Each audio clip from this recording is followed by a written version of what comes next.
വന്നപ്പോൾ ഇതിനകത്ത് കയറിക്കിടക്കുന്ന ഒറ്റ വരി സുവിശേഷമുണ്ട്. ഒരധ്യായമില്ല, ഒരു പുസ്തകമല്ല, ഒരു പാരഗ്രാഫ് പോലുമല്ല, ഒറ്റ വാചകം. കേൾക്കണം ആ 3 കാര്യങ്ങൾ. മൂന്നല്ല 4 തരാം. ഒന്നാമത്തേത് പീലാത്തോസ് പറയുകയാണ്, ഞാനിവരിലൊരു കുറ്റവും കാണുന്നില്ല. അതാണ് യേശുവിൻ്റെ പൂർണ്ണത. യോഹന്നാൻ 19:4. പീലാത്തോസിന്റെ ഭാര്യ പറയുന്നു, രണ്ടാമതൊരു ഒറ്റവരി സുവിശേഷം, ആ നീതിമാന്റെ രക്തത്തിൽ നീ പങ്കാളിയാകരുത്.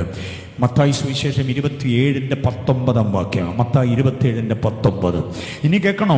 യേശുവിനെ വിറ്റ് 30 വെള്ളിക്കാശ് സമ്പാദിച്ച യൂദാച്ചനെ അറിയാമല്ലോ, മനസ്സിലായില്ലേ? പുള്ളി പറയുന്ന ഒരു ഒറ്റവരി സുവിശേഷമുണ്ട്. അതെവിടെന്നറിയാമോ? മത്തായി 27:4. ഞാൻ കുറ്റമില്ലാത്ത രക്തത്തെ കാണിച്ചു കൊടുത്തു. ഈ 3 വാചകങ്ങളും ഒറ്റവരി സുവിശേഷമാണ്. റെഫറൻസ് ഞാൻ ഒന്നുകൂടെ പറയാം.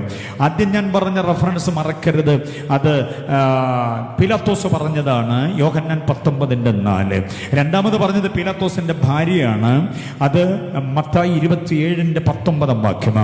മൂന്നാമത് പറഞ്ഞത് യൂദയാണ്, മത്തായി 27:4. ഇനി ലൂക്കോസ് 23:42.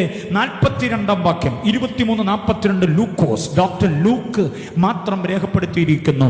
അത് കൂടെ ക്രൂശിച്ച കള്ളൻ പറഞ്ഞ യേശുവിന്റെ പൂർണ്ണതയുടെ സാക്ഷ്യമാണ്. എന്താണെന്നറിയാമോ? നീ രാജത്വം പ്രാപിച്ച് മടങ്ങി വരേണ്ടവനാണ്. ഹല്ലേലൂയ. ഇങ്ങനെ ദയനീയമായി ക്രൂശിക്കപ്പെടേണ്ടതല്ല, അർദ്ധനഗ്നമായി ഈ പ്രാകൃതമായ അവസ്ഥയിൽ കിടക്കേണ്ടവനല്ല. നീ രാജത്വം പ്രാപിച്ച് മടങ്ങി വരുമ്പോൾ അടിയനെ കൂടെ ഓർത്തുകൊള്ളണമേ. 3, 4, 5 കൊല്ലം ഹൈസ്കൂളിൽ പോയി ചപ്പാത്തിയും പിന്നെ കഞ്ഞിയും രസവും കഴിച്ചാലും ചിലർക്ക് പിടികിട്ടാത്ത 3 അതിശ്രേഷ്ഠ തിയോളജി കള്ളന് കിട്ടിയെന്ന് പറഞ്ഞാൽ എന്നെ അത്ഭുതമാണെന്നറിയാമോ? സ്വത്രം. ഹൈസ്കൂളിൽ 4, 5, 6 കൊല്ലം പഠിച്ച പുള്ളിയോട് ദൈവശാസ്ത്രത്തിൻ്റെ പലതും ചോദിച്ചാൽ അത് ഞങ്ങളെ പഠിപ്പിച്ചില്ലായിരുന്നു, ആ സാറ് തുടങ്ങിയിട്ട് പിന്നെ പുള്ളി അങ്ങ് നിർത്തിയിട്ട് പോയി എന്നൊക്കെ പരാതി പറഞ്ഞ് മുടന്തന്യായം പറയും. യേശുവിൻ്റെ കൂടെ ഒരല്പസമയം തൊട്ടരികിൽ, തൊട്ടിട്ടൊന്നുമില്ല, അല്പമകലെ, മുഖാമുഖമല്ല, വീക്ഷണമേ കാണുള്ളൂ.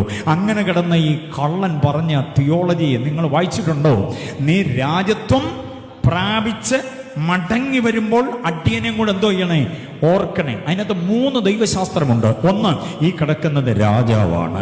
2, രാജാവായി സ്വർഗത്തിൽ കഴിയേണ്ടവനല്ല, മടങ്ങി വരേണ്ടവനാ. അത് യേശുവിൻ്റെ പുനരാഗമനമാണ്. 3, അവൻ പറഞ്ഞു, എന്നെയും കൂടെ ഓർത്തുകൊൾ. മടങ്ങി വരുമ്പോൾ എന്നെയും കൂടെ ഓർത്തുകൊള്ളണമെന്ന് പറഞ്ഞാൽ നീ മടങ്ങി വരുമ്പോൾ നിന്നിൽ വിശ്വസിക്കുന്നവർക്ക് ഒരു പുനരുത്ഥാനമുണ്ടെന്ന് ഞാൻ കേട്ടിട്ടുണ്ട്. അന്നേരം എന്നെയും കൂടെ പൊക്കിയേക്കണേ എന്നാ പറയുന്നേ. യേശു പറഞ്ഞടാ കുഞ്ഞെ, ഇത്രയും വലിയ കാര്യം നീ മനസ്സിലാക്കിയിട്ടുണ്ടെങ്കിൽ ഞാൻ വരുന്നത് വരെ നീ കാത്തുവിടെ കിടക്കണ്ട, മണ്ണിൽ കിടക്കണ്ട, ഇപ്പൊ തന്നെ കേറിക്കോ എന്റെ കൂടെ. ഇന്ന് നീ എന്നോടുകൂടെ പർദീസായിലിരിക്കും. ഹല്ലേലൂയ. അപ്പൊ യേശുവിന്റെ പൂർണ്ണതയെ കുറിച്ച് അവൻ പറഞ്ഞിരിക്കുന്നത് ഈ വിധത്തില്. അപ്പൊ ഇതെല്ലാം കൂടെ നമ്മൾ ചേർത്ത് പഠിക്കുമ്പോൾ വീണ്ടെടുപ്പുകാരന്റെ മനോജ്ഞം, വീണ്ടെടുപ്പുകാരന്റെ ചാരുത, വീണ്ടെടുപ്പുകാരന്റെ ഔന്നത്യം, ആ പ്രതാപം നമുക്ക് ബോധ്യം. അപ്പൊ 14